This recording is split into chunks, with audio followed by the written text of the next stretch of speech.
How does the little crocodile by Lewis Carroll? How does the little crocodile improve a shiny tail and pours the waters of the Nile on every golden scale? How cheerfully he swims Irene, how neatly spread his claws and welcomes little fishes in his gently smiling jaws. At the Seaside by Robert Louis Stevenson. When I was down beside the sea, a woodsman's spade they gave to me to dig the sandy shore. My holes were empty like a cup, in every hole the sea came out till it could come no more. Rebecca, whose sandals were from and perished miserably. A trick that Ivan abhors, and little girls of Sam endures, a wealthy banker's little daughter who lived in Palace Springs, Bayswater, by name Rebecca Offender, was given to this parish birth. She would deliberately go and slam the door of Billy Ho to make her Uncle Jacob so she wasn't actually bad at heart, but only rather rude than while she was a aggravating child. It happened that a marble bust of Abram was standing just above the door. This little lamb had carefully prepared to slam, and down it came and knocked her flat. It laid her out. She looked like that her funeral sermon was long and followed by a sacred song. Mention the rich to say it is true, but look upon her faces too, and show the dreadful end of one who goes and slams the door forth, and the children who were brought to hear the awful tale from far and near were much impressed, and any sort they never more would slam the door as often they had done before. Fog by Carl Sandburg. The fog comes a little cat with is just looking on harbor and city, on silent hunches, and then moves on. Someone by Walter de la Mare. Someone came knocking on my wee small door. Someone came knocking, I'm sure. I listened, I opened, I looked to left and out, but not the rosa staring on the busy dark night. Only the busy little tapping in the wall, only from the forest the screech owl's call, only the cricket whistling while the dewdrops fall. So I know also came knocking at all.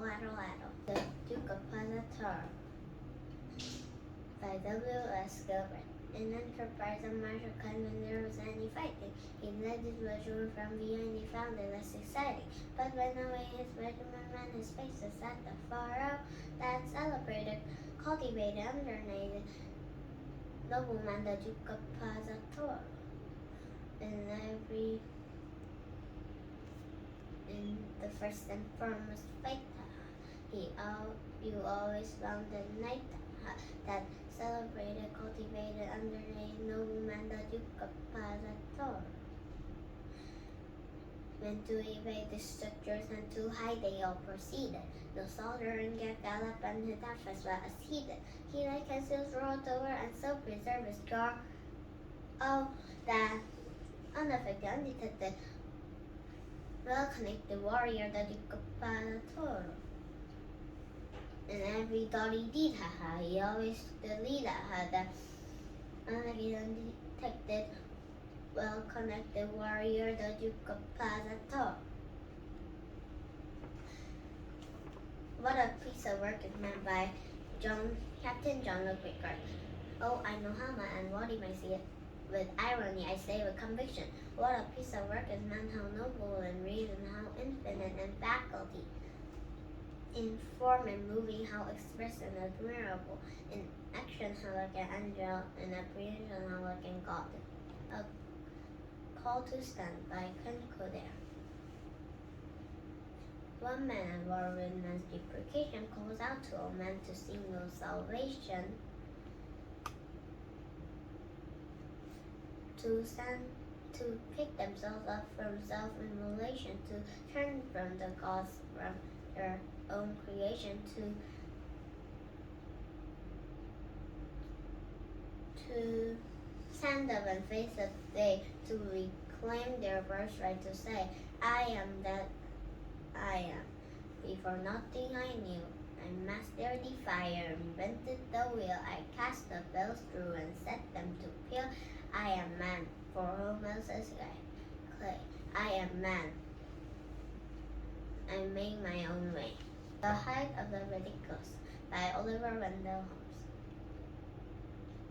I wrote some lines once at a time in wondrous merry mood, and thought as usual men who say they were exceeding good. They were so cute, so very cute. I laughed as I would die, albeit in the general way of sober man and I called my servant and he came. How kind it was of him to mind a slender man like me. He of the mighty limb. These to the printer, I exclaimed, and in my humorous way, I added as a trifling jest, there will be the devil to pay. He took the paper and I watched him peep within. At the first line he read, his face was all upon the green. He read the next, his grin grew broad and sharp from ear to ear. He read the third, a chuckling noise I now began to hear. The fourth, he broke into a roar. The fifth, his waistband split. The sixth, he burst 5 buttons up and tumbled in a fit. 10 days and nights with sleepless sight, I watched that venture man, and since I never dared to write as funny as I can. Invictus by William Ernest Henley. Out of the night that covers me, black as the pit from pole to pole, I thank whatever the cause may be for my uncomfortable soul. In the felt crunch of circumstance, I have no voice nor cried aloud under the blood runnings of chance. My head is bloody but unbowed, beyond the space of worth and tears looms but the horror of the shade, and yet the menace of the years finally shall find me unafraid. It matters how now straight the gate, how charge the punishments the scroll. I am the master of my fate, I am the captain of my soul. If by Rudyard Kipling. If you can keep your head when all about you are losing theirs and blaming it on you. If you can trust yourself when all men doubt you, but make allowance for their doubting too. If you can wait and not be tired by waiting or being lied about, don't deal in lies, or being hated, don't give way in trading, and yet don't look too good nor talk too wise. If you can dream and not make dreams your master, if you can think and not make dreams your not make thoughts your aim, if you can meet with triumph and disaster and treat those two impostors just the same, if you can bear to hear the truth you've spoken, just by knaves to make a trap for fools, or watch the things you gave your life to broken, and stoop and pull them up with worn out tools. If you can make one hip of all your winnings and risk it on one turn of pitch and toss and lose, and start again at your beginnings and never breathe a word about your loss.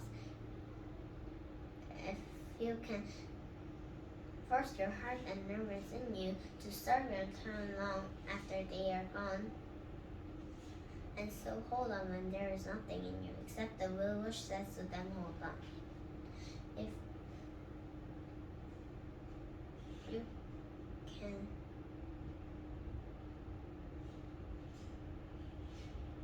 talk with crowds and keep your virtue, if you, or what with kings nor lose a common touch. If neither foes nor loving friends can hurt you, if all men comfort you but none too much, if you can fill the unforgiving menu with 60 seconds worth of distance run, yours is the earth and everything that's in it, and which one more you'll be a man, my son. Kings stand by Cordair. Kings will rise and kings will fall, while takers from the makers how till makers rising proud and tall refuse the takers kings and all. The night too is an artist by Cordair. The night too is an artist having closed the curtains against the harsher light. She brushes over the imperfect and worn, reshaping the masses of silhouette and shadow, softening the edges, living simplified form, and the hope beneath of one might be improved come day. Flea Fever by John Masefield. I must go down to the seas again, to the lonely sea and the sky, and all I ask is a tall ship, and a star to steer her by. And the wheels kick, and the wind sung, and the wild sail shaking, and the grey mist on the sea's face, and the grey dawn breaking. I must go down to the seas again, for the call of the running tide is a wild call and a clear call that may not be denied. And all I ask is a windy day with the white clouds flying, and the blackberry and the brown spoon and the seagulls crying. I must go down to the seas again, to the fragrant lipsy life, and to the bullseye and the whale's way, where the wind's like a whetted knife. And all I ask is a merry yarn from a laughing fellow rover, and a sweet and a kayak dream, and a sweet dream when the long trip's over. Till you remembering the past by Christopher Morley. When we were parted, sweet and darkness came, I used to strike the match and hold the flame before your picture, and with breathless mark the answering glimmer of the tiny spark that brought to life the magic of your eyes, their wishful tenderness, their laughter of fright. Holding the mimic torch before your shrine, I used to light your eyes and make them mine. Watch them like stars set in the lonely sky. Whisper my heart out yearning for reply. Summon your lip far across the sea, bidding them live a twilight hour we then when the match was shriveled into gloom. Lo, you were with me in the darkened room. 'Tis the set of the sail by Ella Wilcox. But to every mind their ofteness, way and the way. A high soul climbs a highway, and the low soul grows so low. And in between on the misty path, the rest drift to and fro. But to every man their ofteness, a highway and the low. And every mind decides the way his soul shall go. One ship sails east, and another west, by the self-same winds that blow. 'Tis the set of the sail, and not the gales, that tells the way we go. Like the winds of the sea are the waves of time, as we journey along through life. 'Tis the set of the soul that determines the goal, and not the camel the stripe. Essential by Berton, Braley. You will never get anywhere, never do anything, never be anyone much. No honor or fame will accrue to your name. You will never have wealth in your clutch, unless you go striving for, doggedly driving for, seeking the thing that you wish. How do some guys manage to rise? Take it from me, it's ambush.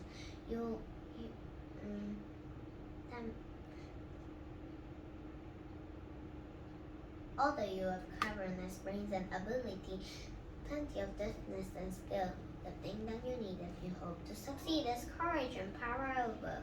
Without pertinacity, all your capacity leaves you a failure, poor fish. How do the great get to the state? I've got the answer, ambush.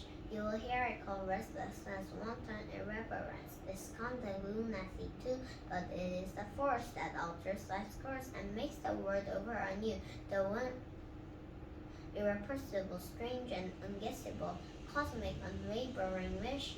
How they will climb out of the slime, you tell them but the ambush. Stopping by woods on snowy evening by Robert Frost. Whose woods these are, I think I know his house is in the village, though he will not see me stopping here to watch his woods fill up with snow. My little horse must take good care to stop without a farmhouse near. Between the woods and frozen lake, the darkest evening of the year, he gives his harness fellowship to ask if there is some mistake. The only other sounds are sheep of easy wind and downy fate. The woods are lovely, dark and deep, but I have promises to keep, and miles to go before I sleep, and miles to go before I sleep. The Independent Power by Quent Cordair. But the sucker born each minute, there's a convent every hour, but blessedly each day is born the independent power, who's neither host nor parasite, who's neither lord nor bower, who keeps his mind with sober art before no king would cower. He earns his take and pay his due, a man a sovereign tower. The Eel by Ogden Nash. I don't mind eels except the meals and the way they feel.